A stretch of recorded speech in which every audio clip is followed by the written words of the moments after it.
Offshore Nome acres mined by year, starting in 1985 when the West Gold Company brought up the Cocoa Head, which is a clamshell barge operation, 280-foot clamshell barge with a 8 or 10 yard clam.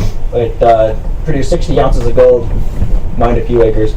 Most of the acreage mined offshore, well, the largest years were still the BEMA's startup years and production years. And over the last 10 or so years, there's been an increase again. So,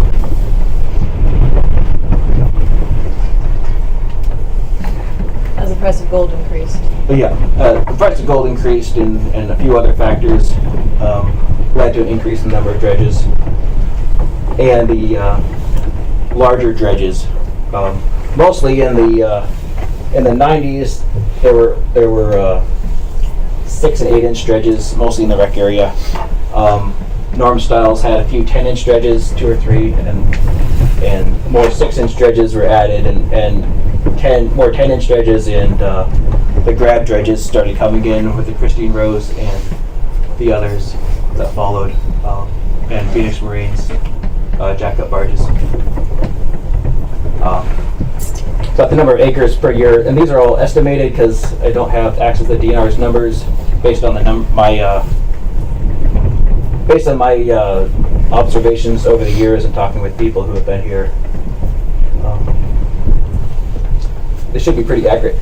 The number of yards mined, the cubic yards mined offshore,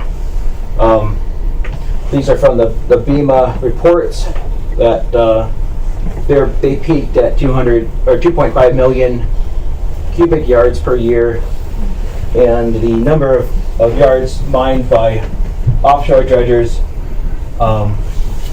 shown in blue are the suction dredgers, shown in orange is the grab dredgers. The Christine Rose, the AU grabber, the surf crawlers, and the Phoenix Marine dredges. And also shown for scale is the harbor dredge. I got stacked graphs. So the harbor dredge dredges about as much as all the suction dredges combined. So the harbor maintenance, which is done within the mouth of the Snake River, moves more material than all the suction dredges combined. And they do it as the little fish are trying to swim by. No, no, they wait till the fry leave, they say. So as far as the cumulative impact, that's what we're looking at, number of yards mined. So, most operations are 1 to 4 people. There are currently about 60 by my count earlier this summer of the number of floating dredges in the harbor on a stormy day. A few years ago, 2011, 2012, the numbers peaked as gold prices also peaked. In 2010 or 11, California outlawed suction dredging, and so a lot of those people came up here, and as well as gold prices doubling, it brought a lot of people to Nome. By my estimations, there's currently about 200 to 250 people, down from a peak of about 400 people in 2011, 2012. There's a wide age range. I've seen teenagers all the way up to 80-year-olds out here, and about 95% male, meaning there's about 10 women.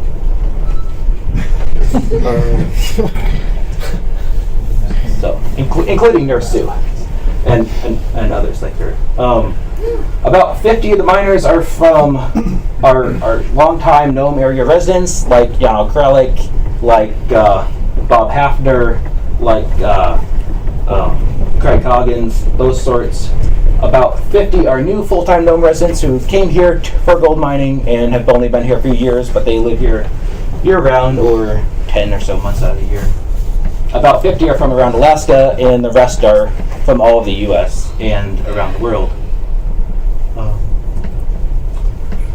Most new miners, probably 70 to 85%, are here for 1 day to 2 months and never ever return and don't even bother selling their stuff. Most of the other miners live here from 4 to 6 months, unless they live here year round. So the mining season is about 4 to 6 months. A new operation, or a small operation, which is what most of these people do, is about $50,000 to $150,000. Shipping a 20-foot container costs about $7,000. Just the components, a truck or a vehicle or a four-wheeler, you're talking $5,000 to $10,000 for a used, cheap one. To park in the harbor, that's $1,000. All the taxes, 5% of every gallon of gas goes to the city, and lots of city taxes and fees, and many thousands of local businesses. Like, we spend about $40,000 in fuel a year. I like to say there's 4 different basic types of miners. There are the talkers who talk about gold mining and talk. There are the builders who spend all their time building contraptions and working on their dredges, designing and building their dredges that have never gotten wet. There are the drinkers and other intoxicants who don't ever seem to get in the water very much. Also talk about mining too. Yeah. So We're getting off the topic. okay. And then there's the ones who get both. So there is something to be said for some of the complaints you can see. So the miner populations changes from the 2000s on, factors increasing, where the poor economy in the lower 48, the higher gold prices going from 500 to 1800. The TV shows like Tougher in Alaska, Sarah Palin's Alaska, Full Circle with Michael Palin, Gold Fever, the Modern Marvels, the Arctic with Bruce Perry, and maybe some others, and word of mouth from people who were here that saw how great it was and told their friends, come to Nome. Recently, since 2012, factors decreasing, the improved economy where people can actually make more money at home, they can get jobs again. The lower gold prices, even though gold's still 1,100 something an ounce, it's people can make more money working back at home. The lower yields, where again, being a greeter at Walmart would likely pay more than a lot of people make. The hostile environment in Nome, including the weather. The limited seasons limit the number of days. Most dredges operate. The smaller dredges, 30 to 50 days. 50 days is a big season for a lot of dredges, so they have to be here for 4 months to get those 30 days. It's hard work, and the resources becoming depleted. Dredge permitting can be a challenge for some people. DNR makes it very good. The state of Alaska DNR is very good at helping get dredges permitted, but there's still about 11 to 14 agencies, depending on how big you are, that have to review the permits. Most of them have issued general permits, such as the Army Corps. There's extra scrutiny if you're going to be very large or go deeper than 30 feet. Alaska controls everything within a 3-mile limit. The Bureau of Ocean Energy Management controls everything after that to the international line. But no one goes out that deep, probably because it's rather difficult to deal with the federal government. A lot of dredges require daily record keeping. Permits can take 60 days, 30 to 60 days. There's special requirements for large operations, such as we have to do video surveys and transects. There's no mining in federal waters, again, beyond 3 miles, and there's time restrictions. Certain operations can't operate within a Andromeda stream, fish-bearing stream, before July 15, and others can't operate before September 15. So that's rather restrictive sometimes, and that's to favor the fish. Environmental concerns, there's noise above water and in the water. Noise isn't as much of a concern because the water is rather shallow and it's very rocky, which attenuates the sound. Hazardous spills are mitigated by using ultra-low toxicity hydraulic oil and having spill response equipment on board for the occasional, I don't know, spill some oil or something. Changing their engine oil.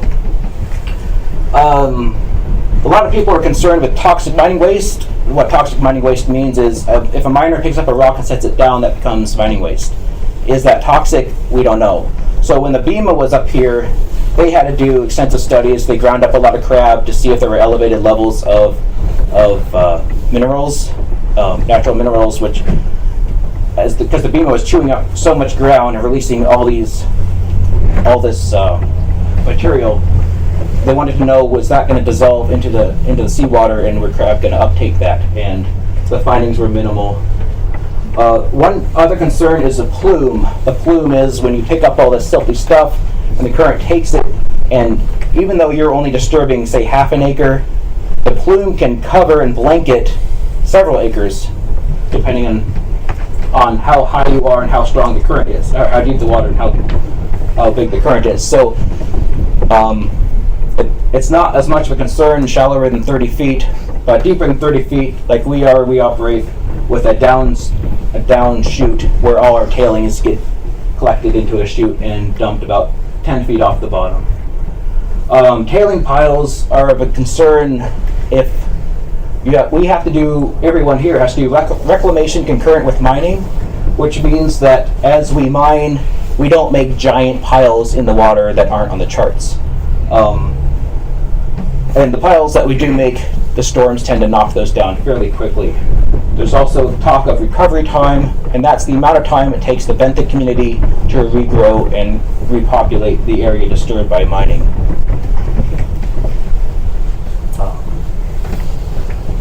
As far as diver safety, there's no training required to be a diver out here.